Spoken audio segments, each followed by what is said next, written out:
Sudah biasa dok, kalau saya ketemu dokter, apalagi ke unit gawat darurat, dokternya pasti bertanya, keluhannya apa, sakitnya apa.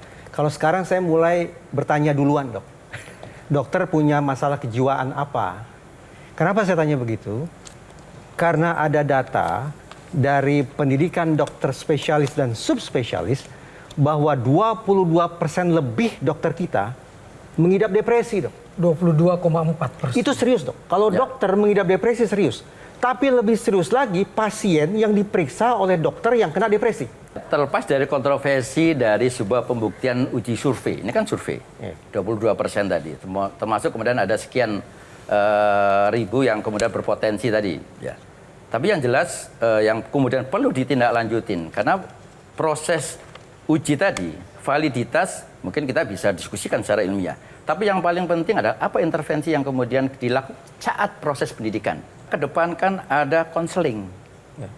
Satu. Yang kedua, ada nggak sekarang regulasi yang mengatakan, mohon maaf, di dalam semester sekian, oh ternyata dia ini potensi depresi berbahaya ini. Bisa nggak kita mengkat bahwa dia nggak boleh lanjut jadi dokter karena kan berbahaya. Siapa yang akan bisa membuat ketentuan itu? Regulasi. Kalau saya begini dok, hitung-hitungan di atas kertas, masa pendidikan itu berat. Tapi boleh jadi lebih berat lagi setelah menyelesaikan masa pendidikan. Betul-betul berpraktek, bertemu dengan pasien, dengan serbaneka kepribadian dan segala macam penyakitnya, itu lebih berat lagi.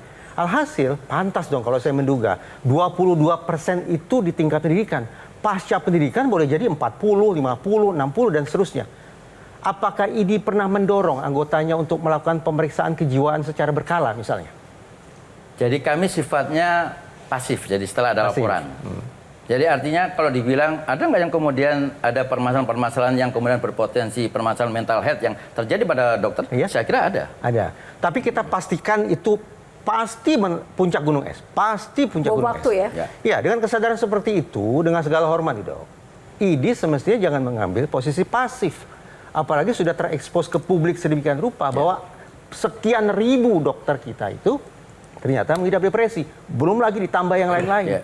Menurut saya ini bentuk semangat ini bagi teman-teman dokter, bagi ID, dan juga karena ada ya, bagi perkumpulan dokter seluruh Indonesia untuk lebih mendorong anggotanya melakukan pemeriksaan kesehatan kejiwaan secara berkala.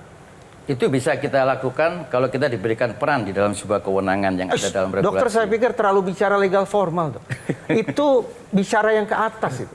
Dokter semestinya menurut saya dengan segala hormat, mindsetnya lebih ke bawah, yaitu ke pasien, ke masyarakat. Hasil perbincangan tentang regulasi, tentang kewenangan dan segala macam itu relevan, tapi bukan pada prioritas pertama menurut saya. Prioritas pertama talenta bukan adalah kepentingan masyarakat, kebutuhan pasien. Betul. Ya, tapi ini kan juga memang punya wewenang seperti yang disampaikan Bang Reza tadi sebenarnya ada dari ya, dok, aspek etik yang ada di dalam kode etik kedokteran, salah satunya adalah menjaga kesehatan pribadi ya. Salah satu aspek itu adalah bisa masuk sebenarnya dari sisi aspek etik gitu loh.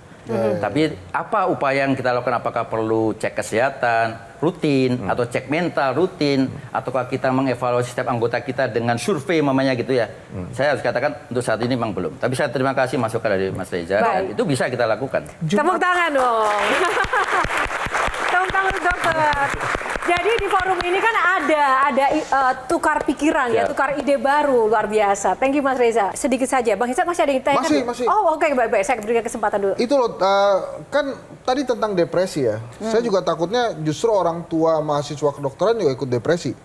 Karena konon kuliah kedokteran itu mahal sekali. Sederhananya sekarang adalah karena sekarang university baik negeri maupun swasta itu negeri itu PTNBH sehingga universitas mempunyai kewenangan sendiri untuk membuat sebuah kebijakan terkait dengan kebutuhan keuangannya.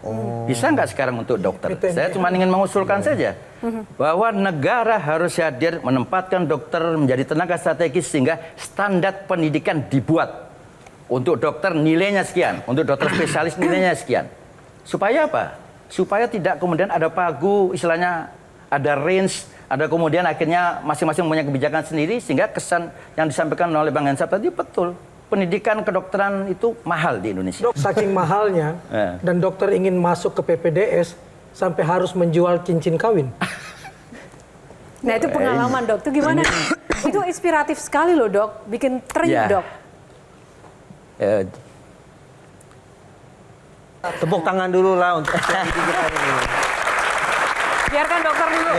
Ya, jadi karena kami ya saya mengawali sebuah profesi dokter untuk dokter spesialis itu dari nol. Bahkan bisa kita katakan minus sebenarnya. Karena saya orang Surabaya, masuk ke Jakarta, maka saya bonek nekat itu. Pembiayaan saat itu untuk SPP katakanlah kecil sebenarnya. Tapi ada pembiayaan yang mungkin itu besar. Dan ini yang sekarang kemudian kita dorong bahwa perlu PBDS sudah diberikan insentif adalah pembiayaan untuk kebutuhan pribadi. Dalam artian apa? Saya pada saat itu sudah berkeluarga. Sudah punya 2 anak. 3 anak karena pada saat saya masuk istri saya ambil anak ketiga. Maka saya harus ada untuk tetap bisa menghidupi keluarga. Dan itulah yang kemudian menjadi dasar kita. Dan baru terganti cincinnya tahun lalu. Serius Ya. dok, Ya, apa begitu. yang kemudian dokter Ya. ambil hikmah dari semua hal itu dok yang pernah Ambil dilalui? hikmahnya, tampaknya saya sudah mulai melihat aura calon Menteri Kesehatan yang baru ini. Tepuk tangan. Begitu buat saya Cok. Orang selalu bilang kan dokter kaya dengan penghasilan dan besar. Tapi ini kok cincin kawin aja baru terganti tahun lalu setelah puluhan tahun. Ya kenapa bisa seperti itu dok? Ya karena sebenarnya kan kalau buat saya, buat istri pun juga dia nggak minta untuk diganti. Tapi saya ingin menunjukkan bahwa ada hal yang memang harus kita buktikan, gitu loh. Saat ini setelah saya jadi spesialis dan saya mampu untuk membeli, maka saya akan berikan gantinya itu sebagai bukti awal kita pada saat di awal tadi. Mantap. Sehingga itulah yang kemudian kita berikan pada, walaupun baru tahun kemarin. Apa kira-kira pertimbangan rumah sakit sehingga membuat daftar merek obat? Bukan justru mendorong dokternya untuk menuliskan zat aktif saja di lembaran resep.